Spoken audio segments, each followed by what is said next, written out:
Hola, muy buenos días a todos. Es un gusto recibirlos en un nuevo webinar de la Cámara de Comercio e Industria Franco-Argentina. Soy Liliana Hidalgo, directora general de la Cámara. Le agradezco mucho a Clarita por la organización del evento, a Alejandro Messineo, que está acá, el doctor Messineo, socio del Estudio Bonchil, que después va a presentar al orador, a Federico Campolietti, que trabaja también con él en el Estudio Bonchil. Y les agradezco muchísimo a Tomás Balzano, orador. Este es un nuevo webinar, como les decía, de la Comisión Legal y Fiscal de la Cámara. Esta comisión se reúne prácticamente todos los meses en la medida que haya oradores y temas. Les voy anunciando próximos temas que se van a tratar en esta comisión, por ahí en conjunto, en este caso con algunas otras. Tenemos el 22 del 4, régimen cambiario, en donde vamos a tocar ese tema tan interesante para todas las empresas. Y luego el 11 del 5 vamos a tener el lujo de tenerlo a Marcelo Elizondo con un tema de comercio exterior, o sea que la comisión esta legal y fiscal se reúne junto a la de comercio exterior. Así que bueno, sin más, agradeciéndoles a todos muchísimo la presencia. Ale, te paso la palabra, así presentas al orador. Bueno, gracias Liliana, buenos días a todos. Lamentamos tener que estar nuevamente a través del Zoom y de la camarita y no estar presentes en la Alianza Francesa, o en algún almuerzo de esos lindos que solíamos organizar. Y sabemos que vamos a contar con todos ustedes para cuando lo podamos hacer.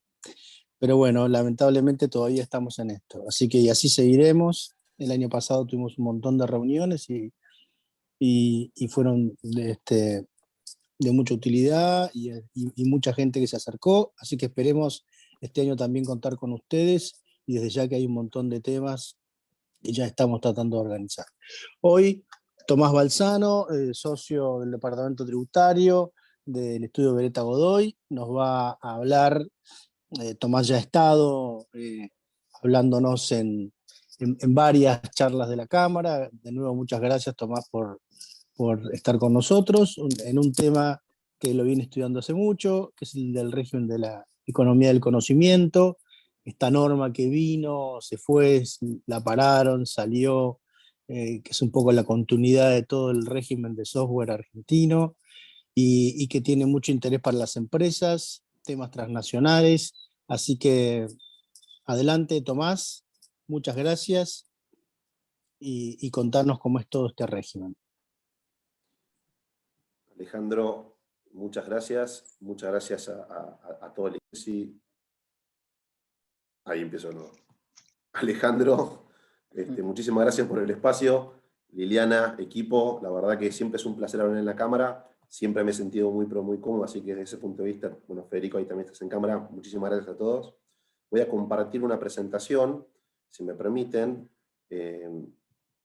La idea, un poco lo que hablábamos, era tratar de, si bien hacer un paneo general de lo que es el régimen de promoción, de todas maneras, tratar de focalizar en aquellos temas, en este espacio de media hora de explicación y después que habrá lugar a un poquito de charla entre nosotros, por ahí plantear aquellos temas más importantes para que luego podamos, pasar, digamos, a discutir cuáles son los temas que todavía falta de alguna manera reglamentar o que todavía falta establecer cómo se van a aplicar de manera de que las empresas puedan registrarse y puedan beneficiarse. Básicamente los temas que vamos a pasar son estos 8 temas. Vamos a ver primero una evolución, después hablaremos de actividades promovidas, de los beneficios, que digamos por ahí es la cuestión más importante del régimen. Después hablaremos de los requisitos, o sea, cómo puedo yo obtener esos beneficios. Y luego, bueno, hablaremos de otros beneficios de la norma, del FOMPEC, porque todo tiene un costo en la vida, de la vigencia de la norma, y por último mencionaremos algunos puntos importantes de las sanciones que vienen a partir de los incumplimientos, ¿no? Una cuestión que el régimen pasado quedó un poco, digamos, la aplicación práctica del régimen pasado no fue lo que hubiésemos deseado, digamos, de alguna manera.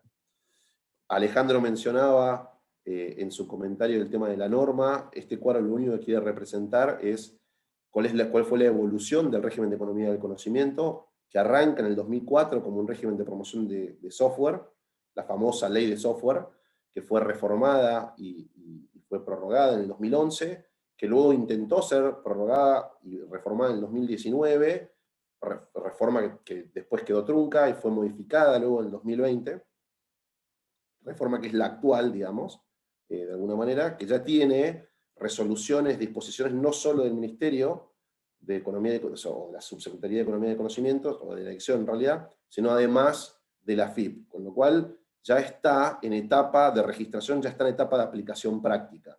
Por supuesto que la pandemia ha hecho que la aplicación práctica, la registración, se haya retrasado un poco, pero bueno, en principio, digamos, ya se puede, de alguna manera, aplicar esta norma. Nosotros hablábamos un poco de la evolución y hablábamos y Alejandro lo mencionó al principio, ley de software, ley de economía de conocimiento. Básicamente, este nuevo régimen lo que hace es tratar de promocionar, y esta definición es una definición que en realidad para entenderla hay que entenderla en la práctica, porque es una definición que lo que habla es de una actividad económica que aplica el conocimiento y la digitalización. O sea, lo que está buscando es la nueva tecnología, el nuevo conocimiento. Y a partir de ese nuevo conocimiento, nueva tecnología, mejorar procesos, mejorar conocimientos, prestaciones de servicios, ¿no? O sea, aplicarlo en la práctica. Nosotros pusimos estas actividades, que son las actividades que están mencionadas en la norma. Hay que destacar que podemos ver arriba a la izquierda, estamos hablando de ustedes software, eso ha quedado y ha sido arrastrado del régimen anterior, pero se han agregado un montón de nuevas actividades. Un montón, que no tienen nada que ver, o podrían tener algo que ver, pero muy tangencial con el software. Como por ejemplo la producción y postproducción audiovisual, digamos, el estudio biológico, ingeniería geológica, servicios geológicos. Vamos a dejar el del medio para el final, que son lo que nos interesan los profesionales.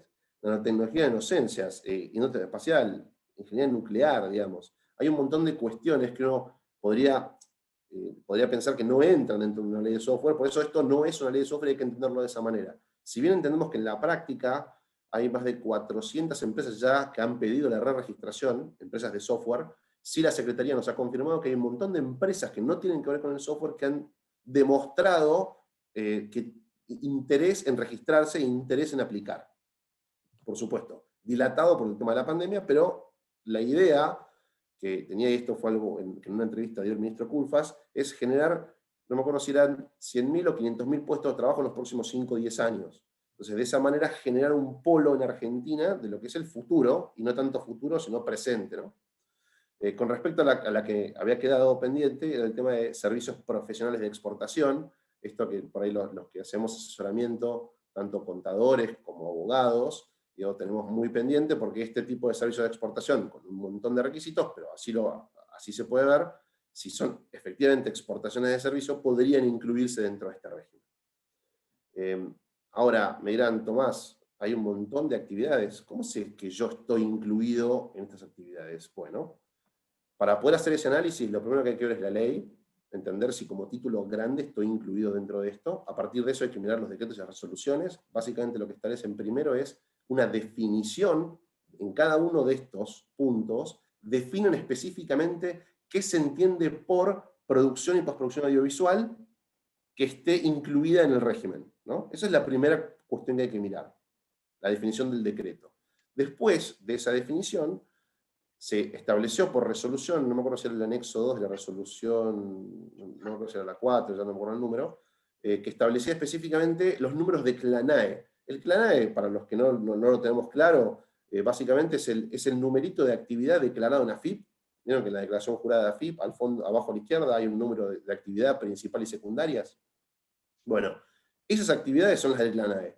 Entonces, ¿qué hizo la Secretaría? Puso un listado de actividades en las cuales, si estoy, y ahí hay como, en principio, dos grupos. Una es, si tengo la actividad declarada de software, por ejemplo, para poner un ejemplo, sí o sí entro en el régimen, no hay dudas de que una empresa de software entra en el régimen. Ahora, si tengo declarada la actividad de postproducción audiovisual, quizás tengo que analizar un poquito más. O sea, por un lado tenés actividades que sí o sí están en el régimen, o sea, si yo ya determiné que mi número de actividad es ese, ya por ese número de actividad puedo estar casi seguro, si está bien hecho el análisis, ¿no? Casi seguro de que yo estoy en el régimen, o que mi actividad califica como actividad promocionada.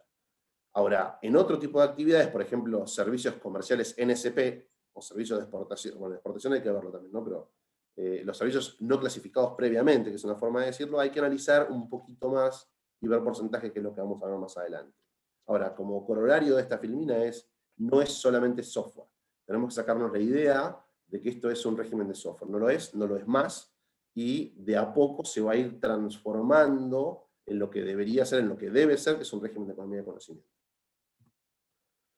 Beneficios. ¿no? Acá tratamos de en un cuadro, por supuesto no podemos agotar en un cuadro toda la explicación completa, pero sí tratamos de que quede bastante claro, o por lo menos en un paneo, cuáles son los beneficios principales de la norma. El primero de todos habla de la estabilidad fiscal. Hemos escuchado en el pasado otros regímenes de estabilidad. ¿Qué significa? Acaba de salir hace poquito un régimen la semana pasada de estabilidad para proyectos superiores a 100 millones de dólares. ¿Qué significa estabilidad? Aquí básicamente la estabilidad se define como el mantenimiento de los beneficios de la norma. Es decir, no hay ninguno, yo desde el momento que estoy registrado, desde el momento que tengo los beneficios, yo no puedo ser privado de esos beneficios. No hay norma que me pueda privar de esos beneficios. Esa es básicamente la estabilidad definida bajo este régimen. La estabilidad dura por todo el periodo del régimen. Ahora, como segundo, y ahí yendo ahora a los beneficios, una aclaración fundamental. La estabilidad es para el régimen. Acá vamos a ver un montón de beneficios y abajo vamos a ver derecho de exportación. Derecho de exportación no es un beneficio que haya venido a través del régimen, sino un beneficio que estableció el Poder Ejecutivo hace, no sé si fue 1 o 2 meses, que es el tema del derecho cero para las exportaciones de servicios. Pero ese no tiene estabilidad, ese puede ser modificado. Ahora, impuesto a las ganancias, lo que establece se discutió, los que seguimos la norma, en un momento era tasa fija, después reducción, después, bueno, quedó reducción, y la reducción de la tasa es en porcentajes de acuerdo al tipo de empresa. Es decir, yo tengo una reducción de la tasa imperante en ese año, por ejemplo, hoy tenemos una tasa del 30%, hay discusiones que se va a modificar, pero supongamos por un minuto tasa del 30%, entonces, si yo tengo una tasa del 30%, y soy una micro y pequeña empresa registrada bajo el régimen, tengo una reducción de la tasa del 60%. Es decir, me aplica, yo no me acuerdo ahora, el 60%, la tasa del 30% es más o menos una tasa del 20%, el 18% si no recuerdo mal que era, o el 20 y pico. En el caso de las empresas medianas, 40%, y de las empresas grandes, un 20%. Todo esto es a partir del primer ejercicio posterior a la registración. En el caso de las empresas de software, como tienen registración retroactiva, aquellas empresas de software que hayan cumplido con los requisitos, o sea, que lo vamos a ver después, pero básicamente es presentar una declaración jurada antes del cierre del año 2019, y revalidado su inscripción, tienen inscripción retroactiva al 1 de enero del 2020. Eso es en ganancias. Ahora, la primera pregunta que se viene aquí es, ¿cómo defino yo qué es micro, mediana y gran empresa? Bueno, la norma estableció específicamente que se debe utilizar la resolución que utiliza el Ministerio de Industria para determinar cuáles son las empresas. Entonces ahí mantiene una discusión, o zanja una discusión pasada que había entre el fisco y el Ministerio de Industria, que el fisco publicaba su propia resolución en un momento de qué era una micro o mediana empresa, y no se sabía exactamente cuál utilizar. Bueno, aquí directamente dice, mantengámonos con el Ministerio de Producción, esa es la resolución que debe aplicarse, y básicamente ese es el punto. Después desarrollamos un poquito más el tema de estas empresas, no me quiero detener en eso ahora, sino hablar de ganancias. El tema de retenciones del exterior, aquí hay un tema, la normativa anterior lo que establecía era, vamos a hablar un poquito de explicar el ejemplo.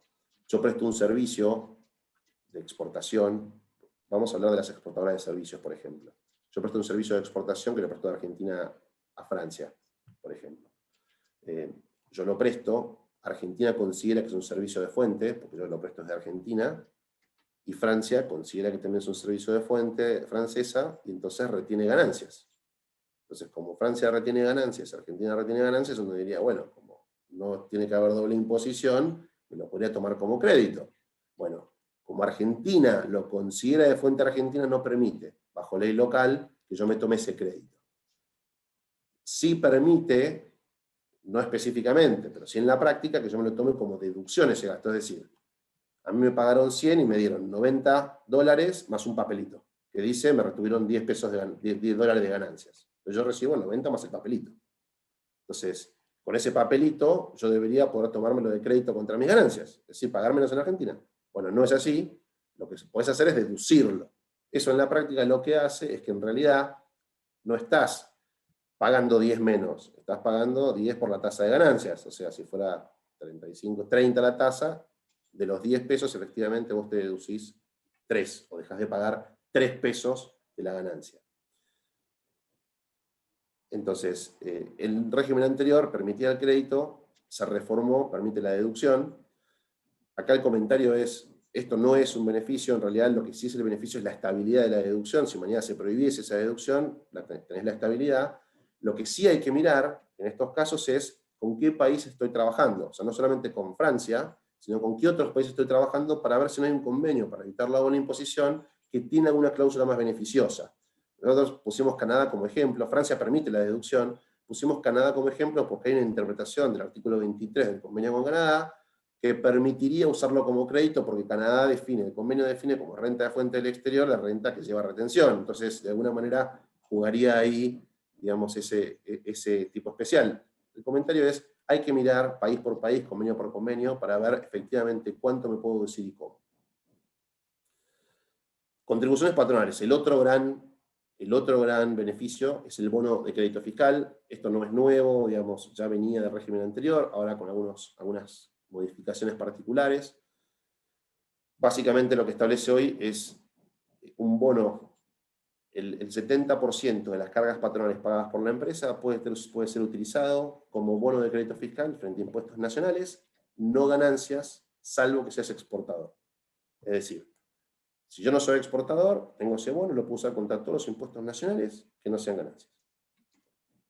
Va a ser mensual y va a ser modificado mensualmente. En realidad, el bono, o sea, la AFIP se va a comunicar con la Secretaría, con la dirección de producción, y lo que van a hacer es generar ese bono electrónico en la página de la AFIP, digamos, de alguna manera, pero sí se va a generar ese bono en la cuenta corriente. Este bono puede ser aumentado en un 80% si hay nuevas incorporaciones de grupo de interés, ahora lo vamos a ver en un minuto. Lo que sí, este bono tiene un límite claro, excepto para las que son nuevas incorporaciones, que es el tema de los límites de empleados, que es el cálculo para el bono no puede exceder 7 veces el tramo 2 de empresas medianas, digamos. No recuerdo en este momento cuál es exactamente ese tramo 2 hoy, pero sí es claro que esto va a ser modificado a medida que sea modificada la resolución, con lo cual hay que tener en cuenta que este bono podría cambiar y que tiene un límite, que no es cualquier aplicación o cualquier monto, ¿no? Llega hasta un límite. Ahora, este bono va a estar vigente por 24 meses, se puede pedir una prórroga por 12, bajo el régimen anterior los bonos no vencían de alguna manera, de hecho, el régimen anterior, este régimen permite traer los bonos del régimen anterior.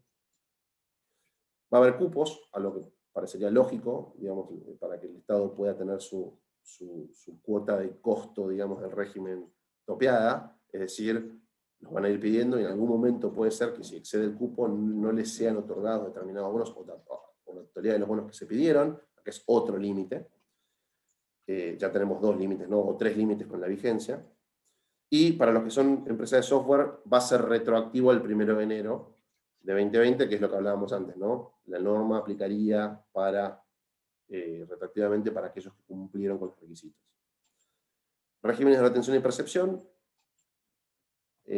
Va a haber, la AFIP tiene la posibilidad de otorgar una exención al certificado de no retención para aquellos exportadores de servicios y aquellos casos en los cuales la dirección o el ministerio determine que necesitan o que pueden aplicar este régimen o esta exclusión del régimen.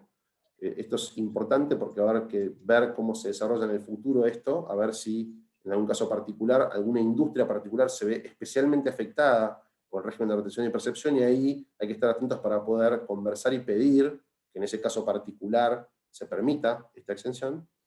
Y después está el caso de derecho de exportación que mencionábamos antes, es potestad hoy del Poder Ejecutivo establecer los derechos de exportación, que ha establecido el derecho del 0% para prestaciones de servicios realizadas en el país.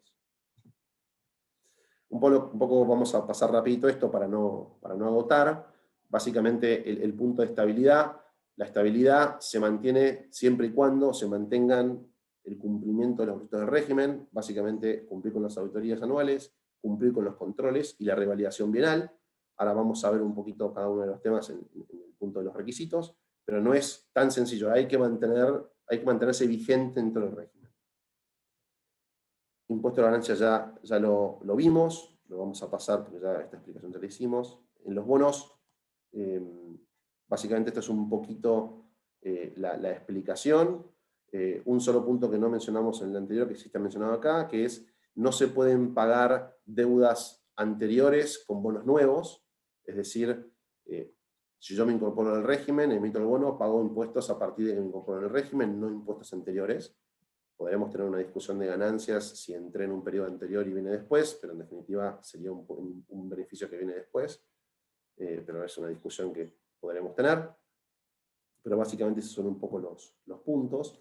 Hablábamos de incentivos adicionales, el 80%, este aumento de bono de crédito fiscal del 80%, estaba dado en el caso de incorporaciones de mujeres, transexuales, transgénero, travestis, profesionales con posgrado en ingeniería o personas con discapacidad. Está pensado tener un beneficio adicional para aquellas empresas que efectivamente tengan un plan de inclusión y ese plan de inclusión incorpore a este tipo de personas. Hablábamos de retenciones y percepciones, es un poquito también la explicación que vimos antes, y nos salimos un poquito ahora de los beneficios, nos separamos un poquito de los beneficios y vamos a la parte un poquito más específica, que es, si yo tenía mi empresa, y un poco en el pensamiento, en el tren de pensamiento, tengo una empresa que hace este tipo de servicios, me gustaron los beneficios, bueno, ahora veamos qué tengo que hacer, cuál es mi costo de alguna manera para poder beneficiarme de estas reducciones o exenciones o etcétera, ¿no? O beneficios específicos que establece la norma. Digo, hasta acá, fue toda la parte linda, acá estamos un poquito con el tema de lo que es el costo de alguna manera por pertenecer en el grupo. Primero que nada, hablamos de las actividades promovidas al principio de la charla, y tenemos que decir que puede haber dos tipos de ejemplos o dos tipos de cuestiones. Empresas que ya tienen, ya vienen trabajando, que tienen más de 1, 2, 3, 4 años en el mercado y hacen esa actividad, y empresas que son nuevas en la actividad.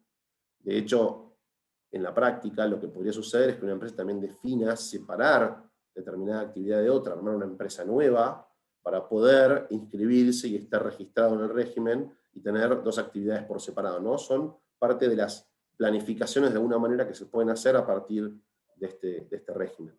Pero yendo un poco al punto, y lo podemos ver en el cuadro a la izquierda, el 70% de la facturación anual de la empresa tiene que haber sido generada a partir de actividades promovidas. Este 70%, pues, o sea, en principio se pide que sea una actividad principal, pero si tuviese más de una actividad no principal que sumase más del 70% de actividades promovidas, también podría ser aplicado, excepto para el caso de software y servicios de exportación, donde ahí pide más del 50% en este tipo de actividades. Pero en principio, básicamente, si yo facturo 100, me piden que 70, algo, 70, algo, 71, sean de actividades promovidas. Ese es el primer requisito.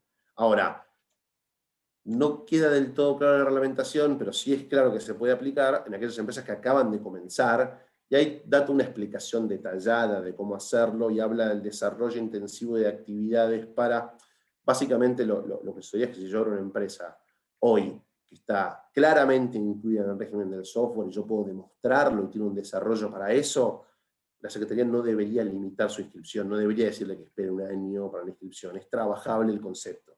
Entonces ese es un poco el mensaje, si tengo una empresa nueva no es que no puedo entrar, simplemente hay que analizar bien qué tiene la empresa, qué está haciendo y si cumple con todos los requisitos para ver cómo registrarse de la mejor manera. Ahora, eso es el requisito principal. Y después la norma establece que se deben cumplir con 2 de estos 3 requisitos que están a la derecha, digamos. 2 de 3, en el caso de servicios de empresas de exportación, las que hagan puramente exportación, hablamos antes, por ejemplo, con los contadores y los abogados que hagan exportación, en ese caso particular, tienen que cumplir también con los otros 2, porque lo pide así la norma. Ahora, sin perjuicio de que después podemos en las preguntas o en la parte final adentrarnos un poquito más en cada uno de los ejemplos y ser más profundo en eso, la idea ahora es un poco explicarlos, y después si se quiere alguna duda puntual la podemos ver un poquito más en detalle. Pero básicamente hay 3. El primero lo define como mejora continua.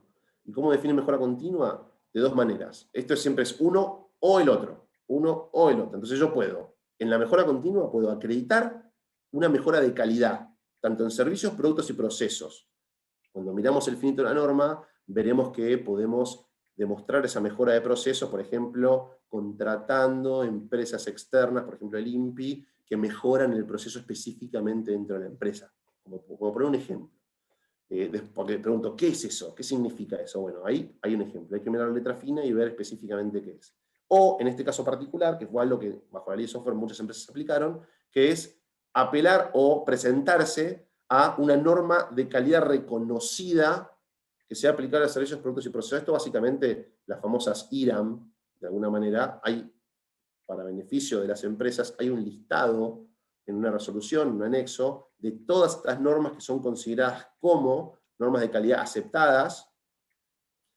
Tiene todo un proceso esto, uno tiene que entrar, tiene que invertir determinado dinero, tiene que modificar determinadas cosas en la empresa, es un proceso, no es tan corto como uno querría, pero se puede ser utilizado una vez y puede ser revalidado, después a la tercera, si no recuerdo mal la norma, establecía que hay que hacer una nueva, con lo cual no es solamente, como pasaba en la ley de software, entro una vez, empiezo el proceso y estoy, sino que acá hay que tenerlo, hay que revalidarlo, y después hay que agregar alguno más si continúo en el régimen. Entonces eso, mejoras continuas. Investigación y desarrollo se separa en dos. Básicamente, por un lado, está la acreditación de inversiones en capacitación de empleados y destinatarios en general. Acá básicamente lo que establece la norma es, yo puedo capacitar a mis empleados o puedo destinar determinado dinero para capacitar terceras personas. Esto es muy bueno de parte de la norma porque si yo no quiero o no puedo de alguna manera cumplir con los requisitos para capacitar a mis propios empleados, puedo capacitar a terceros. También establece algo que es interesante la norma, establece que las empresas se unan, varias empresas generen un curso específico para eso, invierten ese dinero en por ejemplo, en una universidad pública o en una universidad privada, y de esa manera, con el aval de la Secretaría o la dirección, tengan la posibilidad de considerar eso dentro de lo que es capacitación. Es decir, si 3, 4, 5 empresas se unen para armar un curso específico, de un tema específico, que esté relacionado con la promoción, eso podría ser muy interesante para poder acreditar el requisito de investigación y desarrollo. Después, como el siguiente punto, el O, digamos, se puede acreditar investigación y desarrollo. Eso tiene una explicación específica, es muy parecido a lo que pasó en el régimen anterior, tiene formularios específicos. Esto básicamente es dinero que se destina específicamente para desarrollar productos o investigar productos. No tiene mucha ciencia, hay que mirar específicamente en el formulario cuáles son los gastos, pero de nuevo, está repitiendo un poquito lo del régimen anterior. Y después, como punto tercero, estamos hablando de la exportación de bienes y servicios. Esto, para las empresas que ya exportan, es algo bastante fácil de demostrar. Va con facturación a partir de lo que es el registro de la FIP. De hecho, la FIP puede compartir información, ya veremos como un requisito, no aplica el secreto fiscal para el caso de la comunicación entre la FIP y el Ministerio.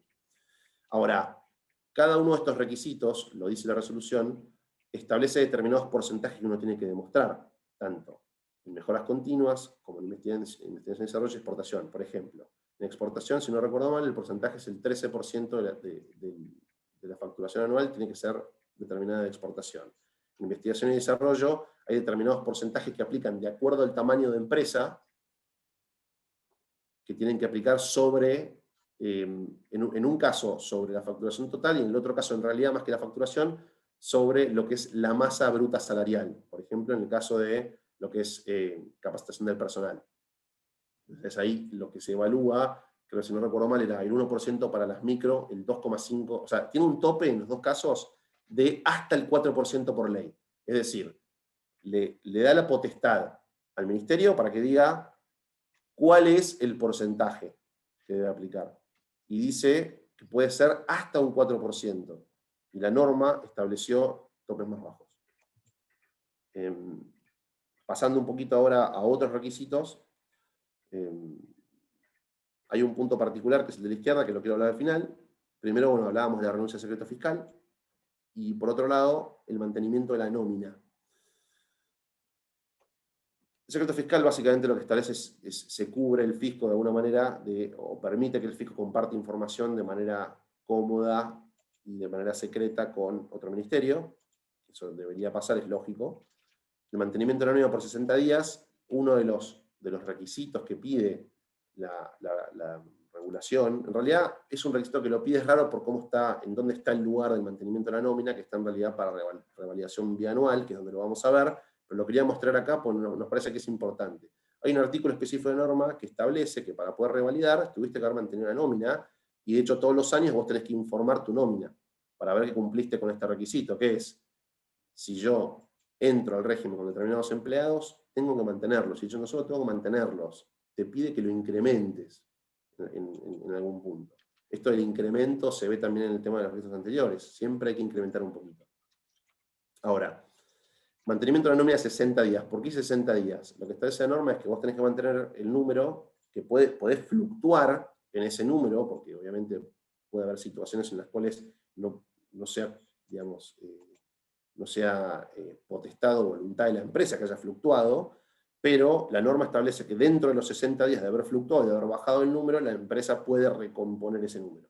Por supuesto que no es cualquier caso el que se considera baja de nómina, hay un listado de cuestiones, por ejemplo, despido con causa o renuncia, en las cuales se establece que esos puntos no van a calificar como para, de alguna manera, identificar a la empresa como incumplidora, ¿no?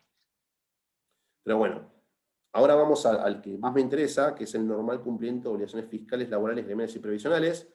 Esto generó muchísimo ruido cuando se publicó, porque no se entendía específicamente qué significaba, se podía de alguna manera vislumbrar qué era, pero no se entendía. Las resoluciones han de alguna manera morigerado o reglamentado de tal manera que sí es bastante más fácil identificarlo.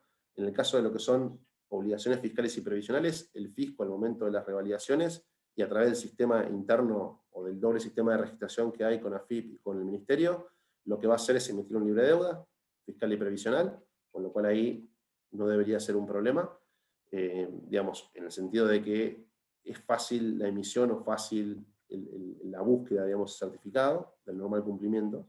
En el caso de las laborales, se estableció que va a ser la inclusión o no en el REPSAL de la empresa. Recordemos que el REPSAL es el régimen de incumplimiento de obligaciones laborales, que es público, digamos, y entonces ahí también es bastante más fácil entender si la empresa está o no está en el REPSAL, entender cuáles son las limitaciones. En el caso de las gremiales, esto fue algo que generó bastante más ruido, porque te pueden pasar varias cosas. Te pueden pasar primero que tengas una empresa que no tenga gremio, pero que algún gremio quiera entrar. Te puede pasar que tengas una empresa que tenga un solo gremio y no te quiera dar un certificado de libre deuda, o que tengas más de un gremio en la empresa, porque pensemos que esto no es solo software, son muchas actividades en las cuales hay un montón, una infinidad de gremios. Bueno, la resolución lo que permitió de alguna manera, o morigeró, digamos, este normal cumplimiento, porque permite, primero, que se presente una declaración jurada diciendo que no hay, que la empresa presente una declaración jurada diciendo que no tiene deudas con el gremio, que está en normal cumplimiento. Esta declaración jurada está en la resolución y no lleva en principio intervención con el gremio, con lo cual de alguna manera le está dando ese voto de confianza a la empresa para que pueda seguir adelante con su inscripción cuando considera que no está en incumplimiento con los gremios. Después, también lo que se permite es que el mismo gremio emita un certificado de normal cumplimiento, y si existe una multiplicidad de gremios, en principio, en la práctica, esto no está tan detallado en la norma, pero en la práctica lo que la Secretaría vería es si uno de los gremios emite un certificado de normal cumplimiento y se explica la situación de que hay más de un gremio, con la declaración jurada de la empresa más un gremio, no habría ningún tipo de problema para poder seguir adelante con la registración, si así se quisiese, digamos, ¿no? Por supuesto que esto hay que seguirlo, porque en la práctica puede generar algún ruido, o hay que verlo con mayor detalle, ¿no? Sobre todo si los gremios empiezan a avanzar un poquito sobre este régimen.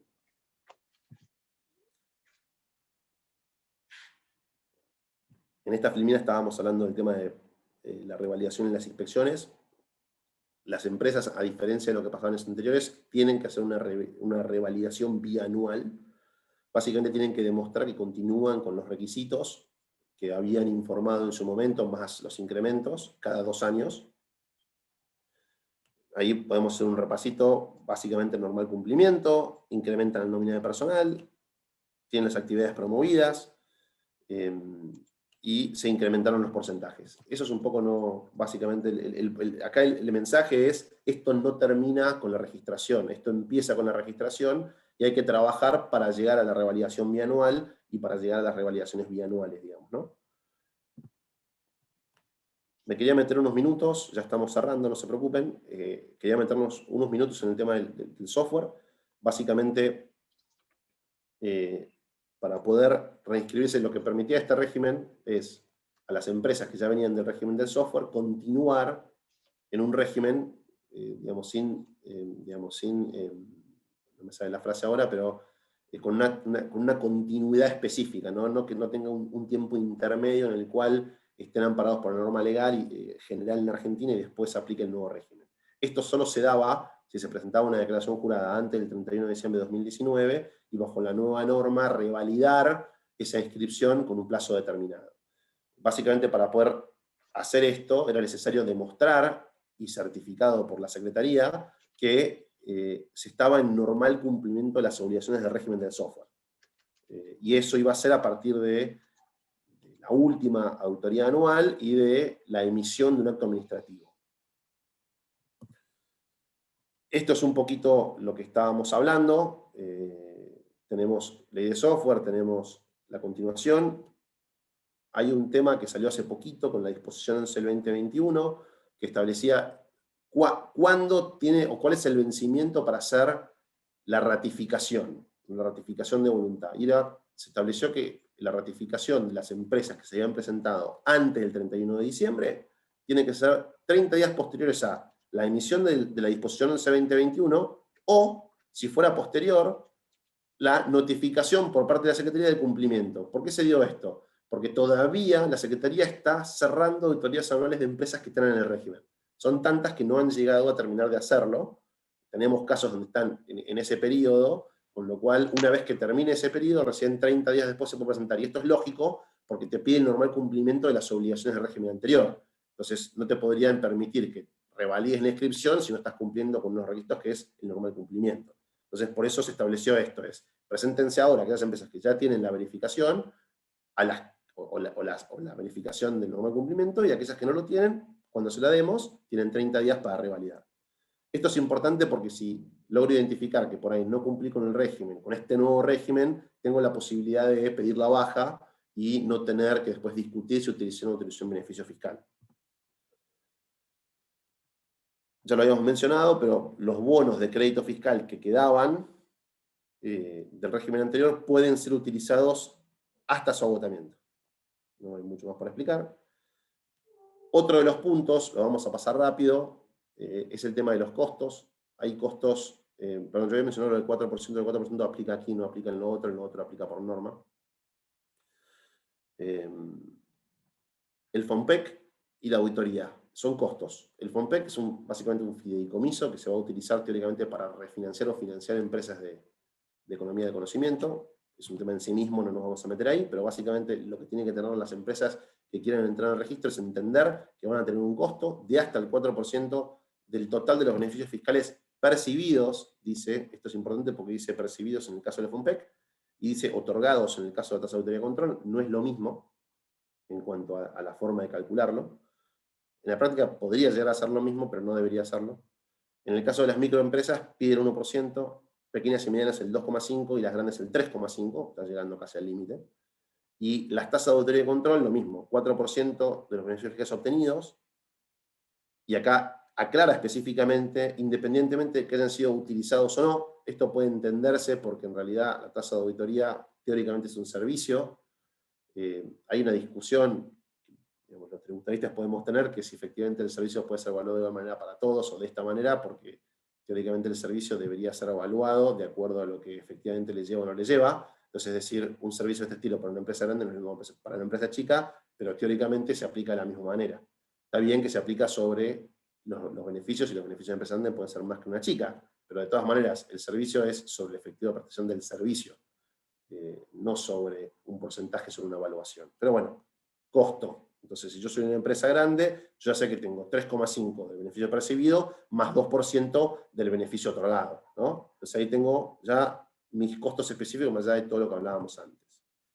En cuanto a la vigencia, ya lo hablamos, empresas de software que se hayan registrado 1 de enero, las nuevas empresas, desde el 26 de octubre, que es cuando se reformó la norma, hasta el 31 de diciembre de 2029, que es el momento donde vence la norma, van a tener esa vigencia desde su registración en adelante. Y luego, por último, hay que tener en cuenta que hay sanciones, que no es todo color de rosa. Si yo incumplo con alguno de los requisitos o beneficios del régimen, y dependiendo del nivel de incumplimiento, puedo estar sujeto a suspensión, baja, revocación, multas, y etcétera. Y de pleno derecho, en el caso, por ejemplo, cuando esté incorporado en el Repsal, cuando tenga el tema de la plantilla afectada más de 60 días, y cuando haya prácticas fraudulentas. Esto de pleno derecho, digamos, es una discusión larga que podemos tener, si efectivamente yo podría discutir o no que me puedan sacar del régimen de pleno derecho sin derecho de defensa. Históricamente se discute. Acá el punto es, si caigo en estos puntos y hay un decaimiento de pleno derecho, hay una alternativa de discusión judicial. Habría que analizar efectivamente en cada caso concreto el nivel de incumplimiento para entender si efectivamente tengo o no un planteo.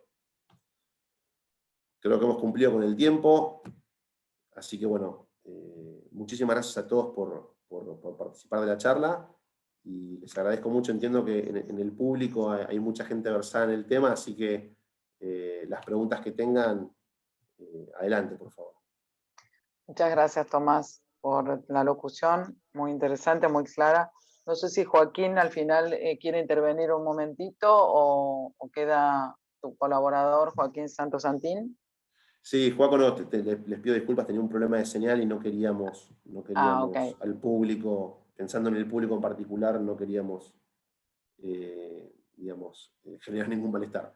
No Ok, podía darse perfecto. alta con la cámara. No hay problema, no hay problema. Bueno, dejo abierto, no sé, de Alejandro, si querés hacer algún comentario. Bueno, primero me gustaría una opinión general de Tomás de cómo ve este régimen en su aplicación práctica en el futuro, viendo lo que existió hasta ahora y en virtud de que este régimen estuvo un poco parado, después arrancó de nuevo. ¿Cuál es tu expositiva, tu visión? ¿Qué es lo que te parece, Tomás? ¿Y cuáles son, dónde están los key points del asunto? Gracias. A ver, podemos hablar un poco de lo que fue. A ver, la realidad es que la pandemia y el tema, digamos, coyuntural argentino, puede haber cambiado un poco la opinión que podíamos tener en el 2019 o en el 2020, cuando se empezaba a hablar y se reformó la norma, ¿no? Las empresas de software en particular, las que están acostumbradas al régimen, ya hay más de 400 empresas que en el 2019 se presentaron, se reinscribieron en el régimen, digamos. Entonces, desde ese punto de vista, ese tipo de empresas, las empresas que son de software, entendemos que tienen como una visión de permanecer en el régimen, y muchas de reinscribirse en el régimen. El gran desafío que tiene el ministerio es que los requisitos de inscripción en el régimen se puedan cumplir. Porque si son requisitos que si son requisitos que no pueden ser cumplidos por la norma, digo, en el futuro, ¿no? Me explico, o sea, por ejemplo, no, hay una limitación del tema del empleo, ¿no? Tenés los 60 días, la baja de pleno derecho. Digo, en un contexto de pandemia, en un contexto donde tenés hoy por hoy, en el software particular, si se quiere, una competencia muy, pero muy fuerte por el recurso humano, no solo argentino, sino del exterior, porque el recurso argentino es muy bueno, digo, va a ser muy difícil cumplir con determinados requisitos.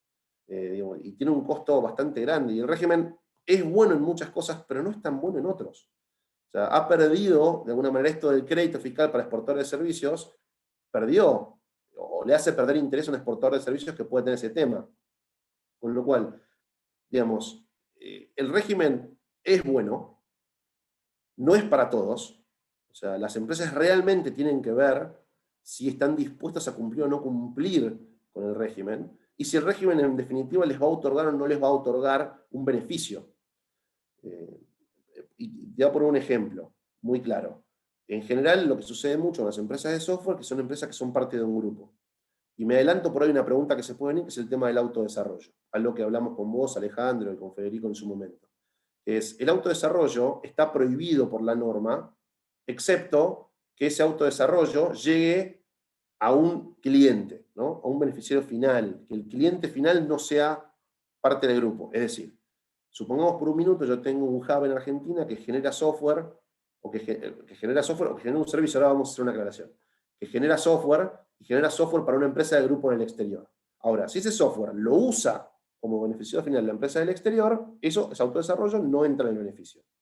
Es decir, un hub interno para el grupo interno no está considerado para ser incorporado en el régimen. Ahora, si esa empresa del exterior además usa ese software para prestar servicios o es un software que trasciende a terceros como usuario final, ese sí está considerado como. Entonces, una empresa que es un hub interno no va a estar considerado en el régimen, directamente no tiene que considerarlo porque no es aplicable a ellos. Ahora, algo que hablábamos con ustedes antes, que era muy interesante, que es el tema de cómo se define autodesarrollo y se incluye el autodesarrollo a otro tipo de actividades.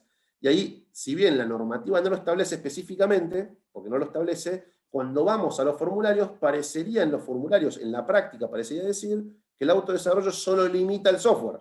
Con lo cual, si tengo otro tipo de actividades dentro del grupo que no son software, que hay un montón, por ejemplo, ingeniería nuclear, si tengo ese tipo de actividades, ahí sí parecería que el autodesarrollo está incluido dentro de lo que es el régimen. Con lo cual, déjame que te haga una pregunta ahí vale. en esta. Si yo tengo una compañía argentina que está prestando servicios a una compañía francesa que se dedica a generar un software para licencia, no sé, para lo que sea, la industria automotriz, por ejemplo. Entonces, la exportación de la compañía argentina hace ciertos desarrollos, pero que en definitiva se van a incorporar a un sistema de la compañía francesa, que es la que explota con terceros, que son sus clientes. Ahí, por la vinculación, en principio habría una limitación, pero si el hecho de que vaya en definitiva a tercero, ¿se levantaría la prohibición o no? ¿Y cómo lo probás? Es así como lo decís. Te habla de efectivo usuario final y debería demostrarse efectivamente que hay una traslación. Digamos, por supuesto que no es tan fácil la demostración, debería demostrarse que hay una efectiva traslación en la empresa del exterior, una efectiva traslación del lado de afuera. La norma establece específicamente cómo hacerlo, por supuesto que no es tan claro, y es clave tu pregunta, Alejandro, porque tenés distintas formas de demostrarlo.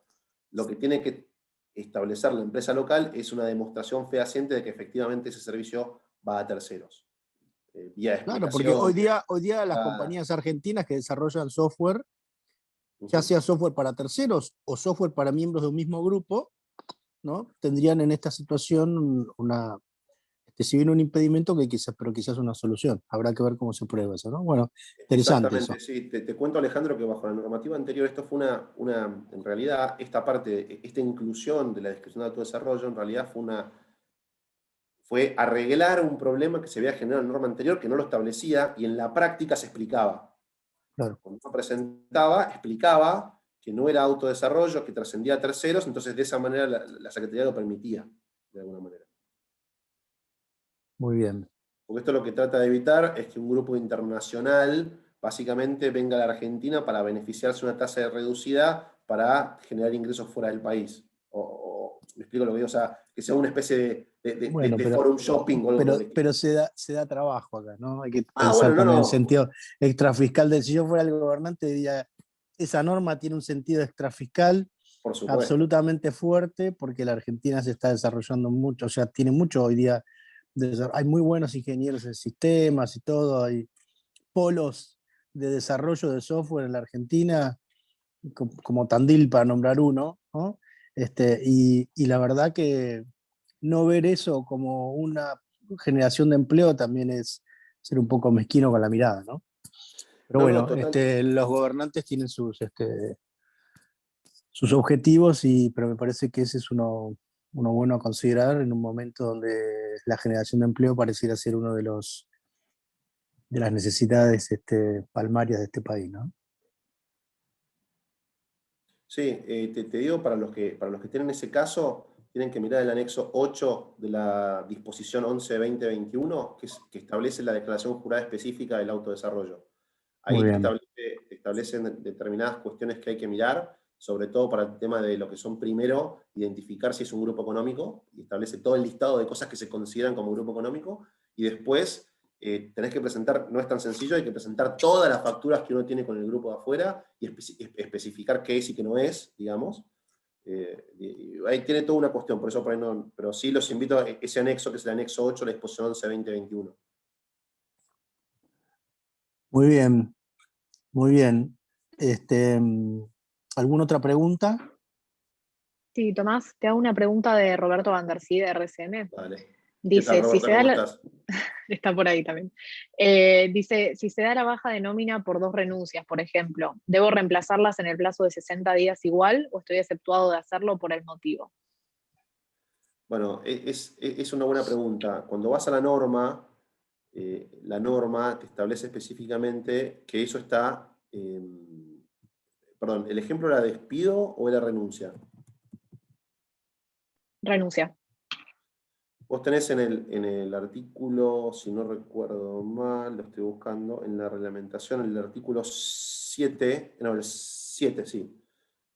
Para mantener la nómina, te dice que se debe presentar anualmente y no se considera reducido, así lo dice la norma, no se considera reducido el nivel de empleo cuando la extinción de contrato tenga por causa, y ahí te dice. Lo estaba buscando para poder mencionarlo, sabía que una pregunta de estas venía. Sea periodo de prueba, voluntad concurrente de las partes o mutuo acuerdo, vencimiento del plazo cierto, cumplimiento del objeto, finalización de la obra, inciso E, renuncia, que es la pregunta de Roberto, abandono de trabajo, despido, incapacidad. Entonces ahí específicamente te dice que no se considera. Con lo cual,